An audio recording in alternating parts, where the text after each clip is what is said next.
Welcome to the Genealogy Happy Hour, a place where new family historians can learn to document their family histories and celebrate their new discoveries. I'm Amy. And I'm Penny, and we're here to help you discover your family tree from the beginning. Welcome to episode 114. Today, we're going to be discussing hidden and overlooked genealogical sources. But first, Penny, do we have a wine today? Yes, we do. We do have a wine. And this one, I'll give a shout out to one of my Myrtle Beach friends. And it turns out this is something that you know as well, but I didn't. We had a bottle of Le Tuileries Sancerre. So Sancerre is the wine. I don't know if I'm pronouncing that correctly. I think I'm pretty close. Sancerre.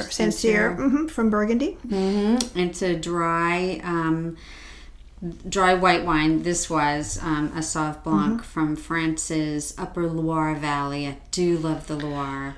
Do too. Love a dry white wine from France. Can't go wrong. No, it's delicious, dry, crisp. White flowers on the nose is one of the descriptions. Okay. So just, I love these. Like, we're visual. You're visualizing this, aren't you? Just like, what does that mean? Anyway, it's excellent. So if you haven't tried a Sancerre, do try it. Excellent. Yes. Yep. Yes. And now a word from our sponsor. The air is getting crisp, and for many of us, that means a little extra time to dive into our family history. As genealogists, we spend years building our family trees. But what if you could do more than just connect the dots? What if you could bring some of those names on your tree to life? This is where newspapers.com comes in. Imagine reading your great-grandparents' wedding announcement, finding an article about your ancestors' business, or even seeing a photo of the house where your grandma grew up. Newspapers.com is an incredible resource for anyone passionate about genealogy. With more than 29,000 historical newspapers, you can search for your family's names, their hometowns, or important dates, and discover the small personal details that transform a name on a page into a real person with a real story. And with the holidays approaching, a Newspapers.com gift subscription is the perfect present for the family historian in your life. It's a gift of discovery, of connection, of countless untold stories waiting to be found. Just head over to newspapers.com/gift and use promo code HAPPYHOUR to purchase a subscription for someone special. That's newspapers.com/gift. Your favorite genealogist will thank you. All right. So again, thank you newspapers.com for sponsoring us. But let's dig into some underused places in, let's say, Ancestry, Family Search, and some other websites that we may have forgotten about, we may have never used, and are really a treasure trove of information that we should be looking at for our research. Yes, and you might be thinking, well, we already use Ancestry and Family Search, but it's where are you looking on Ancestry and Family Search? Correct. Make sure you're utilizing everything that they have available to you. Right. And we've talked about some of these things just in little bits and pieces in some prior podcasts, but we're going to focus on these today to make sure that everybody's looking in all of the places that you possibly can. Right. So the big one, I think, for both Ancestry and Family Search is their card catalog. Yeah, I can't talk about, especially on Family Search, I cannot talk about using the card catalog, the catalog, I think it's just called in Family Search, enough. Yes. And one of the things in there, especially in Ancestry, I know a lot of Family Search too, but in Ancestry, to look under images and the things that have not been indexed. And it will tell you when you're looking through some of the files on the images how much of that particular file has been indexed or correct. Has not. Might only be 6%. Yes. Which means you got to get in there and start looking around. There is so much on Family Search that has not been indexed, but it has been digitized. It's been filmed and it's been digitized. It just hasn't been indexed yet. Right. And if you got to go looking for it. You got to. Yeah. In Family Search, when you go to the catalog, the way I like to use it is I usually start by putting the state and then the county. in the county, because mostly the places, the states where I'm researching in, the documents are normally kept at a county level. If you're researching in New England, you also have to look at the town. So look at the town. What does Family Search have for that town or that county? It just may be indexes, but they could also have image documents there too. You've got to go in and you've got to look to see what's there.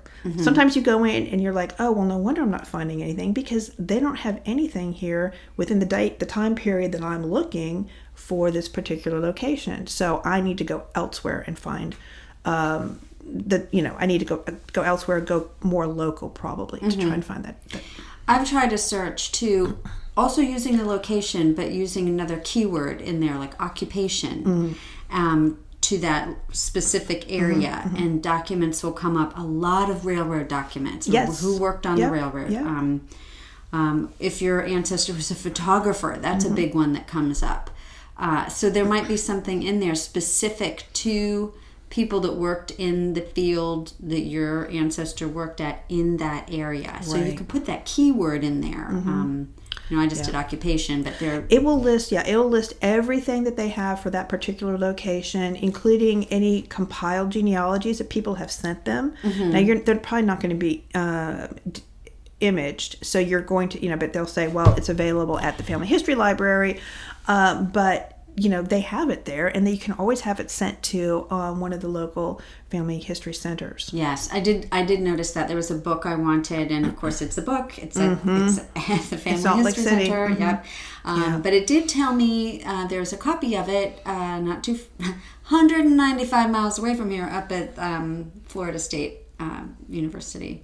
Oh, okay, So in Tallahassee, in Tallahassee. So I was like, oh, okay. I guess I could request it. You can do or interlibrary loan, possibly, or look on WorldCat to see if it's anywhere else. Right, that is the next step. Jump from there to the WorldCat if it's a book. Correct. Or something like that. Yeah. And I know that even if it is, sometimes it'll come up, and we're talking about things that are not coming up when you're doing your search. So you're putting in your ancestor's name or the location, and these are not going to come up in the search because they're just not.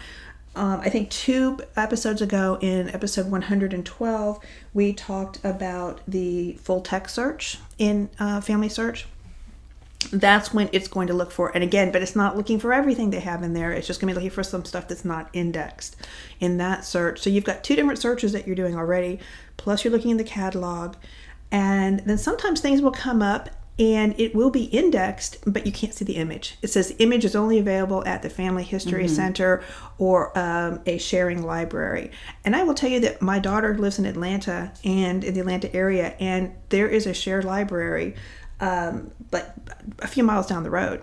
And unfortunately, she lives right on the county line, so that library is in the other county. I know. But so for her to have unlimited access, I paid like the whatever it is, the fee for her to be like a member of the library for a year, so she can go because she can go and get, and she can see she can see the actual image at that library. Yeah. So that could be worth it if there's a lot of things that you want to see. Yes. But if I'm talking about like marriage records, deed books, probate records or guardianships, death and birth records, and the court records. The court records will probably be maybe those are just like chancery court records, or you just don't know what you can find in those court records. The other thing I was gonna make a mention on that full text search, I just love full text search.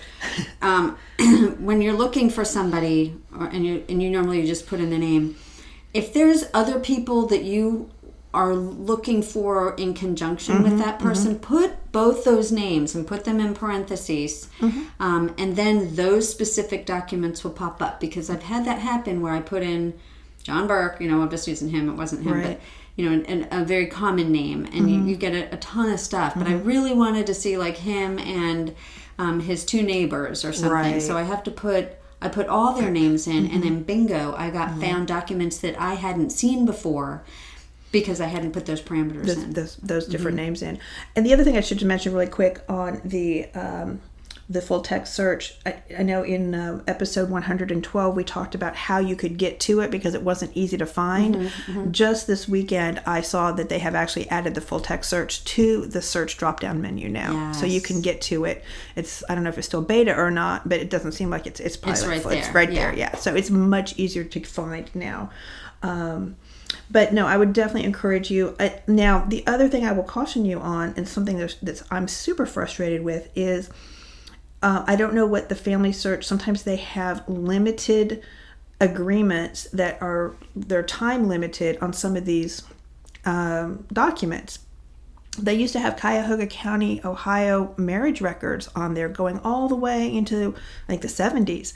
And they're still there. You just can't see them anymore because their licensing has expired or whatever. So that's a super big frustration too. So if you go in there, you're like, but I can't see them anymore.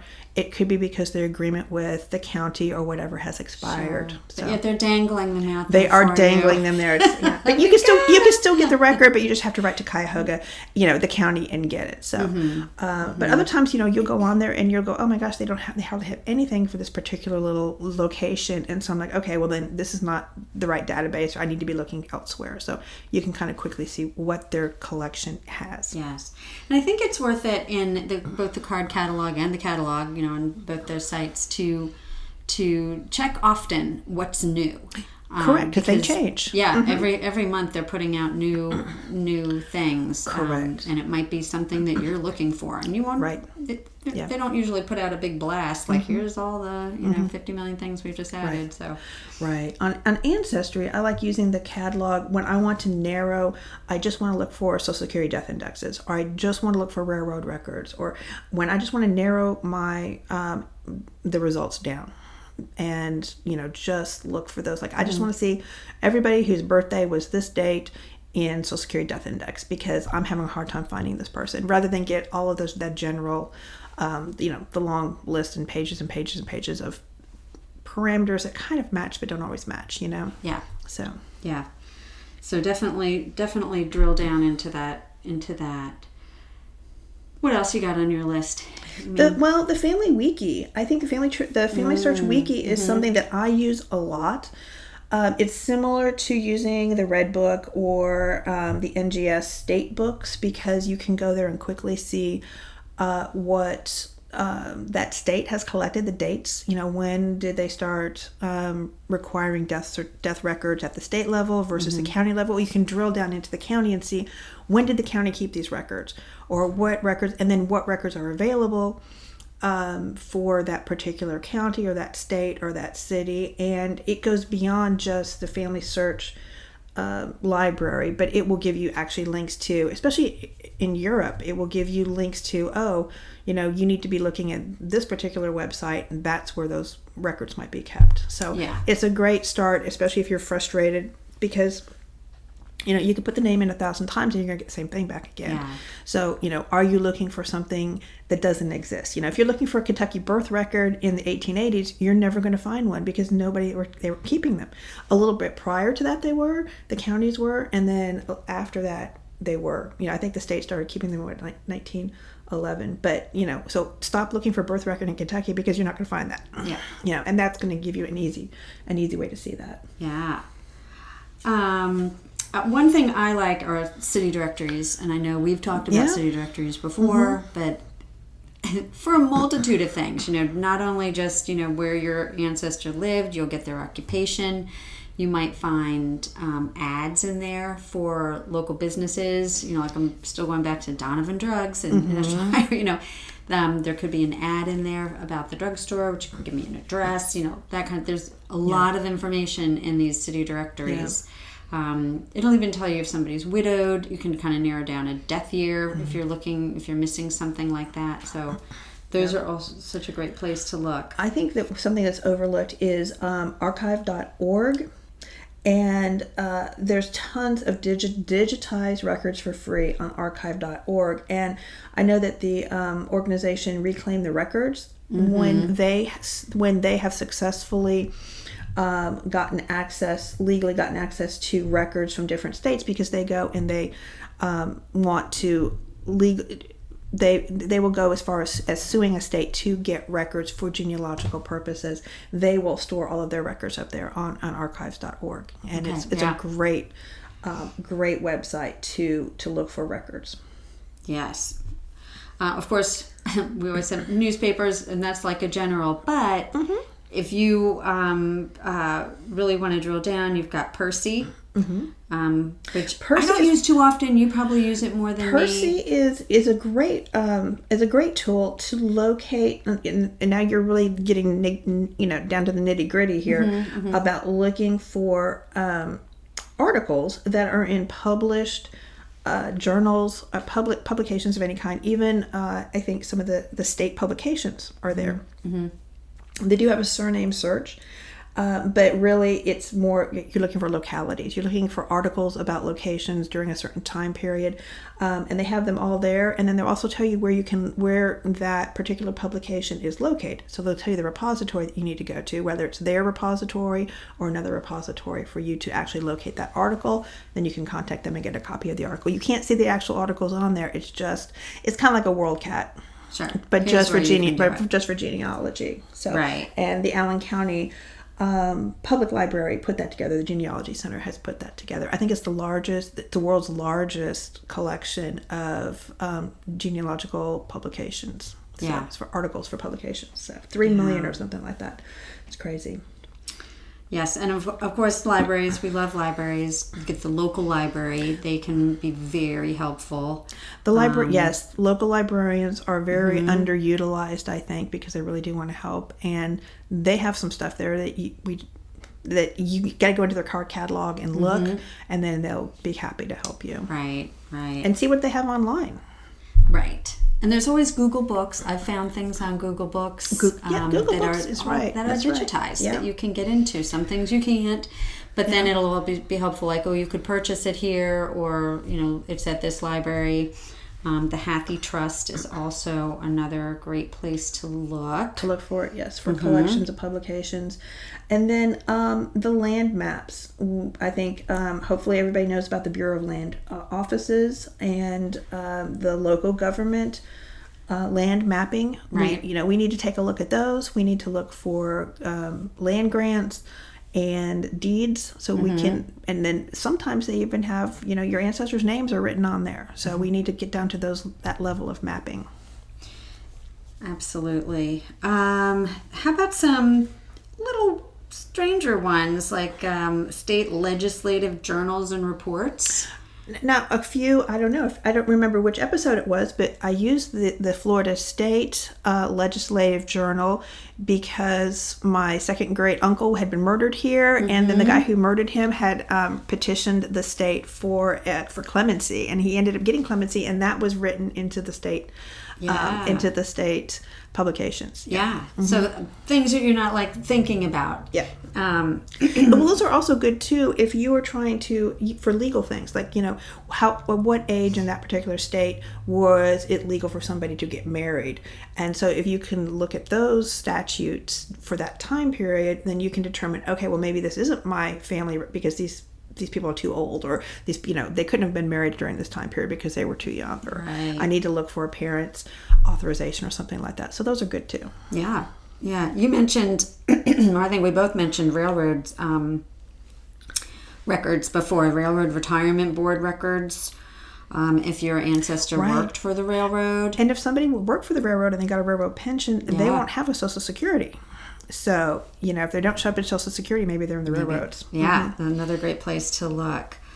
High school, and this is funny. We always look at yearbooks, and which I think are fantastic to see, what our ancestor did in the yearbook, or even me. I look and I'm like, oh, I was in that club. Oh, I don't even remember. But also alumni magazines. If something might have been written about your ancestor in one of these colleges, if your ancestor went to college. Sometimes I have found a death notice in some of those alumni magazines where they're announcing that someone who had gone to the school had passed away, and that could be your only clue of when and where they died. Yeah. So if you know about that. company newsletters. If your ancestor worked for a big company and they put out a newsletter, they might be mentioned in there. If you can figure out how to find copies of those. Yeah. These are some like really crazy things. And court case loose papers. Oh my gosh, yeah, the loose papers, and those are not indexed. Sometimes they're not even. Sometimes they're imaged, sometimes they're not. I've been in many courthouses just going through each box of loose papers. But, those are fun. But those are also the type of thing that you might find in the family search catalog too, under that county or that city. Yeah, so, yeah, and maybe in the full text where you can absolutely yes, those are also probably in the full text as well. So that's a good point. Yeah, there are some great places to look for things, and one place we've talked about this many times before is, and I may have already mentioned it now, the local universities. Yes. Their archives. If you're going to donate something, a lot of people will donate their family archives to their local university, not necessarily the one local to where the family even was located. Correct. That's a very good point. Yes. Yes. And a lot of times the funeral homes, the funeral home books will end up at the local university rather than at the local library. I know here in Tampa, in Hillsborough County, some of the funeral books are actually at USF, the University of South Florida, rather than at the library here. So yeah. I remember, I don't know what the family was, but their archives and all of their documentation ended up in the University of West Florida, but they were from like North Carolina or someplace like that. So that's where the Hathey Trust and where WorldCat are very helpful. Very helpful, yes, to find those. I know we were just up at that family reunion, and my Aunt Mary, hey Aunt Mary, I know you're listening. She took a bunch of papers and documents to drop off at I think it was the Bowling Green University that where both my grandparents attended. Right, yeah. So so they'll have that. I helped a client. I helped a private client scan and get everything digitized, and then she donated her father's papers and all of the genealogy that she had been inherited from her parents, from her father's side to, I think it was either the North Dakota or I think it was North Dakota State Archives. So we shipped it up there, and I remember that project. Yeah, it was long. It was a lot. It was a lot because it's both sides of her family, and I think everything from her mom we ended up sending to the Ohio Genealogical Society's library. Yeah. And I just remember seeing these boxes and boxes of things, and I thought if somebody was researching that family, they would be so excited to get their hands on that. 100%, because there's photographs.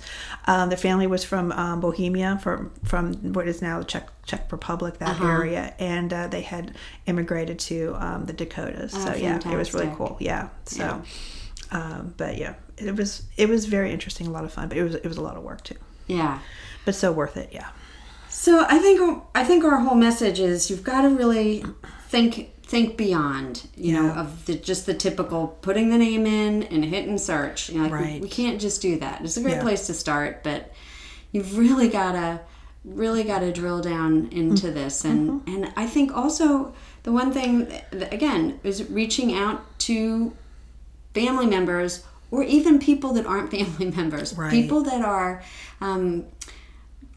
way distant cousins or something that might have. That's how I got some patent information, that my John Burke had a patent on something. Okay, I remember the blinds or that. For something of blinds, window blinds, that he bought the patent. He didn't invent anything. He bought the patent, but it didn't make him rich. It sure didn't.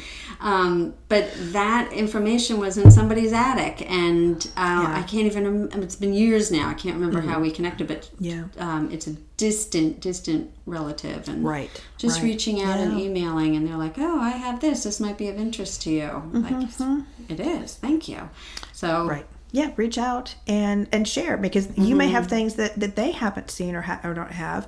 I know that when my my grandparents, my great grandparents passed away, like my mom got her father's, a lot of the stuff from her father's family, and then my aunt got everything from the mother's family. So I haven't seen a lot of stuff that maybe my cousins have. So sharing, and then the boys, the brothers, their families really didn't get anything. So they're interested to see that. So Yeah, you think of even reach like out. future generations from like where Sure. are they? How are they going to know who has what in the family? That's why the family Bibles get lost. I would Yeah. love to see Only some one of these person family can have Bibles. it. Correct. Who's got those family Bibles? Or, the frustrating part is every once in a while you'll see something and it's well cited and it says so and so had this Bible in 1975. I'm like, well, they're dead now. Where do I go from, so who got it? Who got it? So then you have to do genealogy on that person to figure out who their kids or their grandkids are to see if anybody knows where that document was. Correct. And figure out where Yes. This giant puzzle. Yeah. But that somebody had it at one point. Yes. So, and that's why citations are so important as well. So maybe somebody is going to be hunting down your great-grandchildren someday looking for that document that you had during your lifetime. Yes. So just absolutely leave it in your will or tell somebody where to... Oh, all right. Until next time. Cheers. Thank you for listening. Please email us with any questions or comments at genealogyhappyhour@gmail.com. Visit our website, www.genealogyhappyhour.com, for additional resources, books, and wines. Don't forget to drink responsibly and never drink around genealogical documents.